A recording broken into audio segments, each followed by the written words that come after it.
রূপসী TV দেখো বাংলার রূপ। আর আজকে সেই রূপ দেখাবো বরিশালের বাকেরগঞ্জ উপজেলার ভরপাশা ইউনিয়নের একটি গ্রাম। এটি যে জায়গাটিতে আছি এটি নাম হচ্ছে মনির বাড়ি। তো পৃথিবীতে এমন সৌন্দর্য আর কোথাও নেই, প্রাকৃতিকভাবে যে সৌন্দর্য।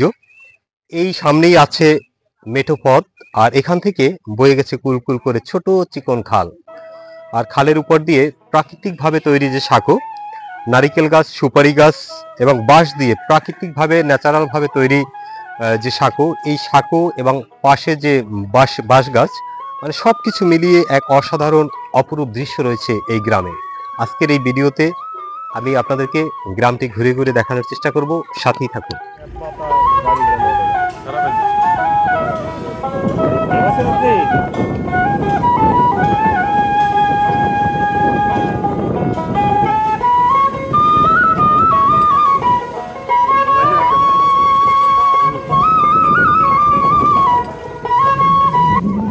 প্রিয় দর্শক, আমরা আছি বরিশালের বাকেরগঞ্জ উপজেলার ভরপাশা ইউনিয়নের ঠিক পূর্ব পাশের একটি সড়কে।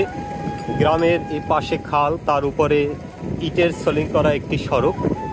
এই যে দেখুন, মাছ ধরার ভেসাল জাল যেটাকে বলে, এটাকে এক এক অঞ্চলে এক এক রকম বলে। বরিশালের আঞ্চলিক ভাষায় বলে ভেসাল জাল।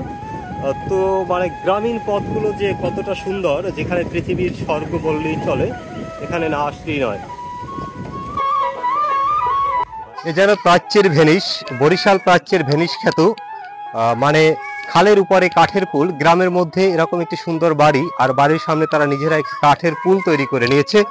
আর এই কাঠের পুল পেরিয়ে আপনি সামনে পাবেন সুন্দর একটি দোকান, যে দোকানে গ্রামে যে ছোট জিনিসপত্র, প্রয়োজনীয় জিনিসপত্র, যেমন এখানে চা, বিস্কুট, সিগারেট, রুটি সবকিছুই কিন্তু এখানে পাওয়া যায়। আছে বিভিন্ন রকমের বাচ্চাদের খাদ্য। মানে গ্রামের পরিবেশটা সত্যি অসাধারণ, যা আপনারা উন্নত বিশ্বে, বিশেষ করে বহির্বিশ্বে যারা আছেন, পৃথিবীর বাহিরে যারা আছেন, বিভিন্ন ভাষাভাষীর মানুষ যারা আছেন, তারা কিন্তু বাংলার এই রূপ, এই সৌন্দর্য আপনারা কখনোই উপভোগ করতে পারবেন না যদি একবার বাংলাদেশে না আসেন। তাই বহির্বিশ্বে যারা আছেন, তার আপনারা যদি ঘুরতে আসতে চান, তাহলে বাংলাদেশে একবার আসুন। আমাদের সৌন্দর্য দেখুন, আমাদের প্রাকৃতিক যে সৌন্দর্য, নৈসর্গিক যে দৃশ্য, সেটা দেখুন, আমাদের সংস্কৃতি দেখুন, আমাদের ইতিহাস দেখুন, আমাদের ঐতিহ্য দেখুন। পথে একটু চায়ের বিরতি নিলাম আমরা। আমাদের এই যে চা, এটা হচ্ছে গ্রামের রং চা, যেটা বরিশালে খুব বিখ্যাত রং চা, দোকানে দোকানে সেই স্বাদ। আর আমার সাথে যিনি আজকে ক্যামেরা আছেন, তিনি হচ্ছেন আলামিন। আলামিনকে আমি দেখাই দিই। পেছনে যিনি ক্যামেরায় কাজ করে আমার সাথে, আলামিন অত্যন্ত ভালো, মার্জিত এবং ভদ্র ছেলে। এবার তুমি কিসে পড়ো? ইন্টার ফার্স্ট ইয়ারে পড়ে। পাশাপাশি সে তথ্য প্রযুক্তি নিয়ে ঘাটাঘাটি করে এবং ভবিষ্যৎ সে মিডিয়ায় কাজ করার আগ্রহ আছে। আর এখানে যারা আছে এরা সবাই আমার শুভাকাঙ্ক্ষী, পরিচিত, অত্যন্ত প্রিয় মানুষ, সবাই ভালোবাসার মানুষ, যাদের সাথে রাত পোহালে প্রতিদিন পথে ঘাটে দেখা হয় অসংখ্যবার।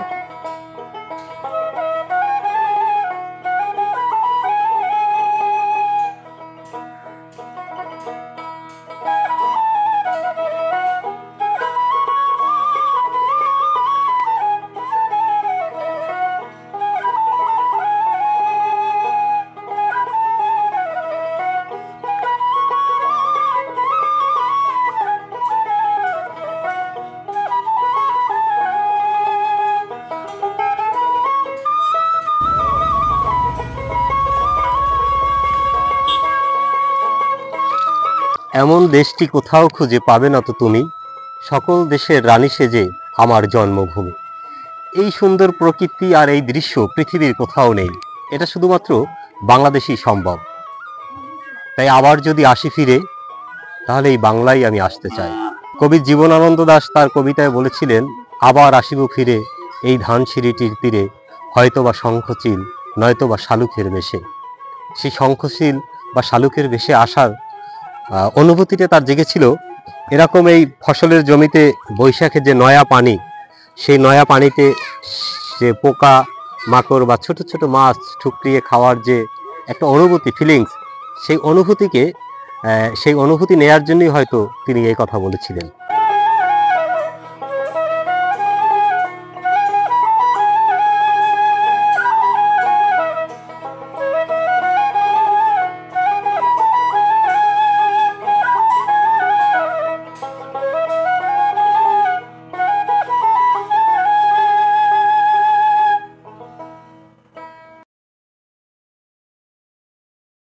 আমরা এখন মহাসড়কে বের হয়ে গেছি। এটা হচ্ছে বরিশাল পটুয়াখালী আঞ্চলিক মহাসড়ক।